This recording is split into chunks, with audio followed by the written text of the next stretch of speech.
Step into Value Zone. Value Zone. Hypermart. Patanjali.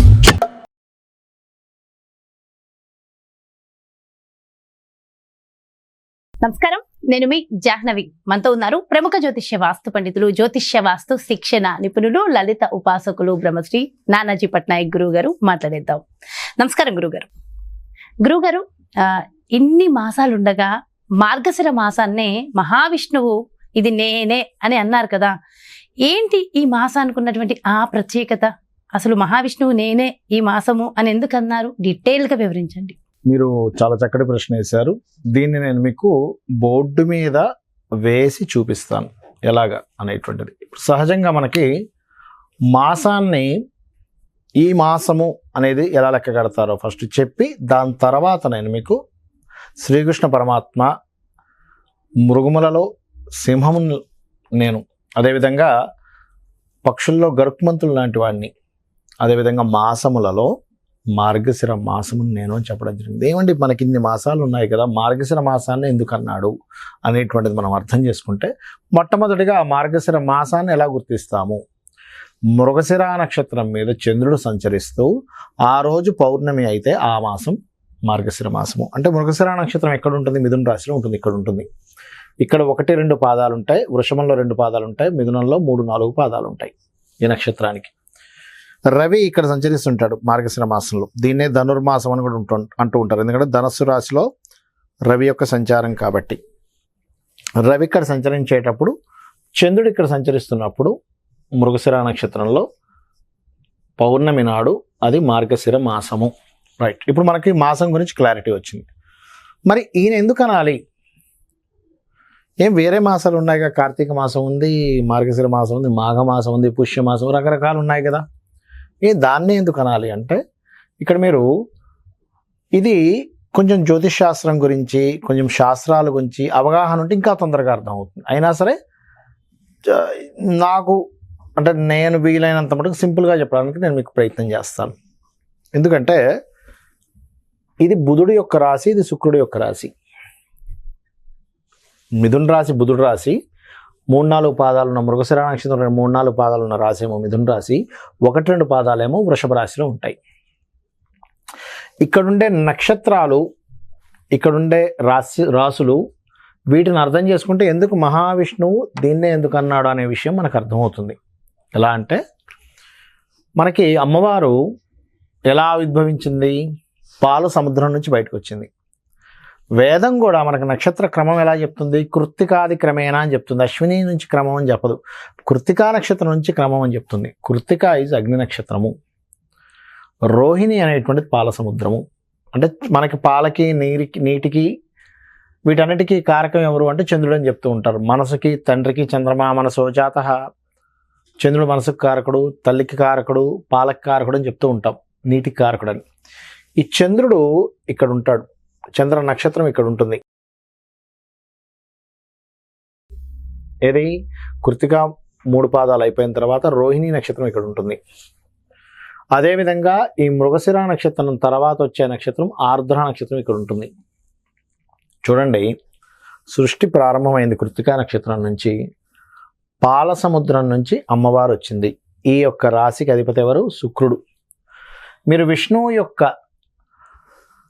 ఆ విష్ణుమూర్తిని కనుక చూసినట్లయితే పాల సముద్రం మీద ఆ మహావిష్ణువు శేషపాన్పు పైన పవలిస్తుంటాడు. ఆ మహావిష్ణువు ఎలాగా? లక్ష్మీదేవి తన యొక్క పాదాలని ఒత్తుతూ ఉంటుంది. చక్కగా అతను పవలించి యోగ నిద్రలో ఉంటాడు ఆయన. మీరు బాగా అర్థం చేసుకోండి. శుక్రుడు యొక్క రాశి లక్ష్మీదేవి అని చెప్పుకున్నాము, చంద్రుడు రోహిణి నక్షత్రం పాల సముద్రం అని చెప్పుకున్నాము, పాలకారకుడు అని చెప్పుకున్నాం. ఇక్కడ నుంచి ఆవిర్భవించినటువంటి అమ్మవారు ఇక్కడ తన పాదాల చెంత ఉంటూ ఆ యొక్క భర్తను సేవించుకుంటూ ఉంటుంది. ఇది శుక్రుడు లక్ష్మీదేవి అనుకుంటే, ఈ యొక్క బుధుడు రాశి మహావిష్ణువు. ఎందుకంటే బుధుడికి అధిష్టాన దేవత ఎవరు అని చెప్పి శాస్త్రాల్లో చెప్పింది ఎవరు అంటే మహావిష్ణువు. శుక్రుడికి అధిష్టాన దేవత మహాలక్ష్మి అయితే బుధుడికి మహావిష్ణువు. ఈ మహావిష్ణువు ఇక్కడ 2 పాదాలు, ఇక్కడ 2 పాదాలు. అందుకే మీరు చూడండి, మీరు కొన్ని విష్ణు క్షేత్రాలకు వెళ్తే గనక ఇక్కడ కొంత చూపిస్తారు, ఇక్కడ పాదాలు చూపిస్తారు, ఇక్కడ శిరస్సు చూపిస్తారు. ఎందుకు అంటే దిస్ ఇస్ ద లాజిక్. రెండవది ఏమిటి అంటే మీరు సృష్టి స్థితి, మృగశిర నక్షత్రం అంటే స్థితి, విష్ణువు మహావిష్ణువు దేనికి కారకుడు? స్థితికి కారకుడు.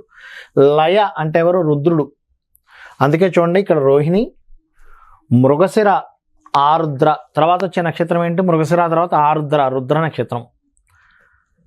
మనిషి ధర్మ అర్ధ కామ్య మోక్షాలు, అర్ధకామ్యాలు రావాలి అంటే మనకు అర్థం అంటే ఏంటి? ధనము. అర్ధము కామ్యము నెరవేరాలంటే ఎవరిని పట్టుకోవాలంటే మహాలక్ష్మిని పట్టుకుంటాం, మనం విష్ణుమూర్తిని పట్టుకుంటాం. అవునా? ఇప్పుడు మహాలక్ష్మి విష్ణుమూర్తిని విష్ణువుని ఆరాధిస్తూ ఉంటాము. లక్ష్మీదేవి మనకి డబ్బులు కావాలంటే మా లక్ష్మీదేవిని ఆరాధిద్దామంటే ఉంటాం. ఎందుకు? మహావిష్ణువు దగ్గర ఉన్న లక్ష్మీదేవి ధనానికి కారకం. ఇక్కడ దీన్ని ధనస్థానం అంటారు. న్యాచురల్గా లగ్నం నుంచి సెకండ్ హౌస్ ఇస్ ధనస్థానం. మనిషి యొక్క జన్మ సహజంగా న్యాచురల్ జన్మ అనేది మేషంతో తీసుకుంటారు. ధర్మ అర్ధ కామ్య మోక్షాలు, మోక్షం చెందాలి.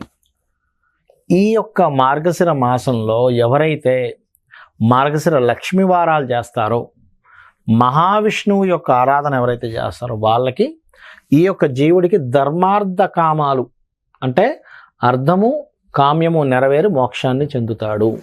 ఇప్పుడు చూడండి, ప్రతి ఒక్కరికి కూడా ఉట్టి మోక్షం అంటే అబ్బా ఉట్టి మోక్షం ఎందుకండి, నా కోరికలు తీరిన తర్వాత మోక్షం అండి అంటూ ఉంటారు. కారు ఉండాలి, బిల్డింగ్ ఉండాలి, డబ్బులు ఉండాలి, ఇవన్నీ ఉండాలి కదా. అంటే ఏమిటి? నా కోరికలు తీరాలి, నేను మోక్షము పొందాలి. అలాంటిది ఎవరిస్తారు? ఆ మహావిష్ణువు ఇవ్వగలుగుతాడు. అందుకని ఇక్కడ ఉన్నటువంటి సెట్ ఏదైతే ఉందో, ఈ మిథున రాశిలో పౌర్ణమి రోజు వచ్చేటువంటి ఈ నక్షత్రం ఏదైతే ఉందో ఇది మహావిష్ణువుని సూచించేటువంటి నక్షత్రము. కమ్యూనికేషన్స్ కారకుడు బుధుడు.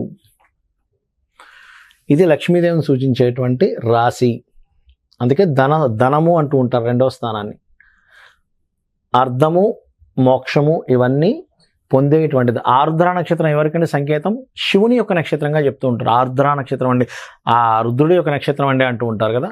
రుద్ర నక్షత్రం, రుద్రుడు దేనికి కారకుడు? లయకారకుడు.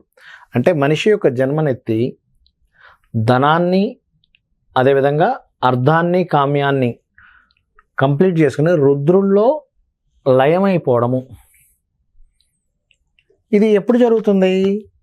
అది కేవలం అన్ని మాసాల్లో ఒక్కొక్క రకమైనటువంటి మాసాల్లో ఒక్కొక్క ఫలితం ఉంటే, ఈ యొక్క మార్గశిర మాసంలో పౌర్ణమి వచ్చినప్పుడు లేదా మొత్తం మాసము మీరు ఎవరినైతే మహావిష్ణువుని లక్ష్మిని ఎప్పుడైతే మీరు ప్రార్థిస్తారో, లక్ష్మీ వారాలేమో లక్ష్మీదేవిని ప్రార్థించండి మార్గశిర మాసంలో. ఈ మాసంలో ప్రత్యేకంగా ఇంకొక విషయం కూడా ఉంది. ఇక్కడ మృగశిర నక్షత్రానికి అధిపతి కుజుడు అవుతాడు. అందుకని ఎన్ని గ్రహబాధలు ఉన్నా సుబ్రహ్మణ్యేశ్వర స్వామిని ఆరాధించండి. మంగళవారాలు ఖచ్చితంగా మీ గ్రహబాధలు పోతాయి. ధన సంబంధించిన ఇబ్బంది ఉంది, ఎందుకంటే ఇక్కడే ఉంది, మొత్తం ఇక్కడే లింకప్ అయింది మార్గశిర మాసానికే. ధన సంబంధించిన ఇబ్బంది ఉంది, మార్గశిర లక్ష్మీ వారాలు చేయండి. లేదండి నాకు బంధువర్గంతోనే అప్పులతో బాగా ఇబ్బంది ఉందండి, మార్గశిర బుధవారాలు చేయండి ఖచ్చితంగా. మరి ఈ రోజుల్లో ఏ మంత్రం చదువుకోవాలండి? మీకు గనక శత్రుబాధలు ఎక్కువగా ఉన్నాయి, ఎంత శత్రుబాధలు ఉన్నాయంటే ఇంక అసలు అప్పులతో ఇబ్బంది పడిపోతున్నాను అన్నప్పుడు 2 నామాలు చెప్తాను దీనికి. ఒకటి ఓం స్కందాయ నమః, రెండవది నవవిద్రుమ బింబశ్రీ న్యక్కారి రతనచ్చద. ఈ నామం చదువుకోండి. శత్రువులు, అప్పులు, గొడవలు ఎన్నున్నా సరే వాటి నుంచి మీ గ్రహస్థితి ఎలా ఉన్న అమ్మవారు బయటపడేస్తుంది మిమ్మల్ని. రెండవది నార్మల్గా లక్ష్మీ వారాలు చేస్తుంటామండి, లక్ష్మీదేవి పూజతో పాటు ఇంకేమైనా చేయాలా అంటే లక్ష్మీదేవి పూజతో పాటు విష్ణువుని ముందుగా ఆరాధించి లక్ష్మీదేవి పూజ చేయండి. దీంతో పాటు మీరు చేయవలసింది అమ్మవారి యొక్క నామాల్లో ధన సంపాదన కోసం సంపత్కరీ సమారూఢ సింధుర వ్రజ సేవితాయే నమః అనే నామం చేయండి. లేదా ధర్మాధార ధనాధ్యక్ష ధనధాన్య వివర్ధిని. ఏమండి బంధువర్గాల్లో నాకు చాలా ఇబ్బంది ఉందండి, నన్ను విష్ణువు రక్షిస్తాడా? ఈ యొక్క మాసంలో విష్ణు సహస్రనామాలు చేస్తే ఎటువంటి ఫలితాలు వస్తాయి అంటే, మీరు విష్ణు సహస్రనామాలు మీ రిలేషన్స్ బాగుపడాలన్నా లేకపోతే మీకు అప్పులు తీరాలన్నా, ఎక్కువగా అప్పులు తీరాలంటే బుధవారం నాడు అపర్ణాయ నమః మంత్రం ఎక్కువగా చేయండి. రోజు చేస్తే ఇంకా మంచిది. అలా కాకుండా బుధ శుక్ర మంగళవారాలు కూడా చేస్తానంటారా, ఇంకా అద్భుతంగా పనిచేస్తుంది మీకు, అందులో ఎటువంటి సందేహం లేదు. కాబట్టి ఈ యొక్క సంబంధంతో మనకి శ్రీకృష్ణ పరమాత్మ మార్గశిర మాసాన్ని స్వయంగా నేనే అని ఎందుకు చెప్పాడు అంటే, ఇక్కడ ఉన్నటువంటి నక్షత్రం అటువంటిది. అమ్మవారు ఆవిర్భవించింది, సముద్రం ఉన్నది, ఇక్కడ పాల సముద్రం ఉంది, అమ్మవారి యొక్క స్థలం ఇది. శుక్రరాశులు అంటే ఇది మిథునం, అంటే ఈ యొక్క మైథునం. చూడండి, మనిషి జన్మిస్తాడు, కోరికలు తీర్చుకుంటాడు, తర్వాత మోక్షాన్ని పొందుతాడని చెప్పి మన యొక్క జీవితాన్ని చెప్పడము, ఆ యొక్క మహావిష్ణువు అక్కడ ఉన్నాడు అనేటువంటి ఈ యొక్క సంకేతం ద్వారా అక్కడ ఉండేటువంటి నక్షత్రాలు, రాసులు, ఆ యొక్క అధిష్టాన దేవతలు ఎవరినైనా అడగండి, మీకు మనకి వేదంలో మనకి శాస్త్రాల్లో ఉంటుంది. బుధుడికి ఎవరు కారకుడు, అధిష్టాన దేవత ఎవరు, మహావిష్ణువు అనే చెప్తారు. శుక్రుడికి ఎవరు కారకుడు, లక్ష్మీదేవనే చెప్తారు. శుక్ర సంబంధించిన దోషాలు ఉన్నాయి, లక్ష్మీ పూజ చేయండి అంటారు. బుధ సంబంధించిన దోషాలు ఉన్నాయి, మహావిష్ణువుని ఆరాధించండి అయ్యా అంటూ ఉంటారు. అదేవిధంగా రుద్ర నక్షత్రం ఎవరిదండి, ఆర్ద్ర నక్షత్రం ఎవరిదండి, మహారుద్రుదండి అని చెప్తూ ఉంటారు. మనిషి సృష్టి స్థితి లయ ఏంటి? సృష్టి అంటే బ్రహ్మ, స్థితి అంటే విష్ణువు, లయ అంటే ఆ రుద్రుడు అని చెప్తూ ఉంటారు. ఇది క్లియర్గా ఇక్కడ ఉంది. సృష్టి ఉంది, స్థితి ఉంది, లయ ఉంది.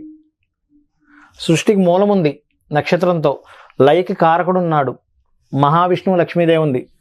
అక్కడ రుద్రుడు ద్వారా ఎండింగ్ కూడా జరుగుతుంది. కాబట్టి ఈ మాసం అంత గొప్పది. అసలు అర్థం కాని వాళ్ళకి సైతం చాలా డీటెయిల్డ్ గా అర్థమయ్యేలాగా, అంటే గోరుముద్దలు తినిపించినంత సులభంగా చక్కగా బోర్డు మీద డీటెయిల్ ఇన్ఫర్మేషన్ రాసి మరి ఎక్స్ప్లెయిన్ చేశారు గురుగారు. చాలా చాలా సంతోషం, అంటే చాలా చక్కగా అర్థమైంది ప్రతి ఒక్కరికి కూడా. Thank you so much. నమస్కారం గురుగారు. శ్రీమాత్రే నమః. సో చూసారు కదండి, మరి ఇది మార్గశిర మాసం నేనే అని ఆ మహావిష్ణువు ఎందుకన్నారు, ఇలాంటి సందేహం చాలా మందికి వచ్చింది. అదేవిధంగా మార్గశిర మాసంలో ఖచ్చితంగా మనం ఏ మంత్రాన్ని జపించడం వల్ల, ఏ నామాన్ని పఠించడం వల్ల, ఏ పూజని ఏ విధంగా చేయడం వల్ల మనకి పూర్తి ఫలితం వస్తుంది అనేది కూడా గురువు గారు డీటెయిల్ గా ఎక్స్ప్లెయిన్ చేశారు కదా. మరి అదే విధంగా మీ యొక్క జాతకానికి సంబంధించి కానీ, లేదంటే మీ ఇంటి వ్యాపార వాస్తుకు సంబంధించి కానీ, లేదంటే గురువు గారిని ప్రత్యక్షంగా కలిసి అపాయింట్మెంట్ తీసుకోవాలనుకున్నా క్రింద డిస్ప్లే అవుతున్నటువంటి నెంబర్స్ కి కాల్ చేసి డీటెయిల్స్ తెలుసుకోండి. నమస్తే.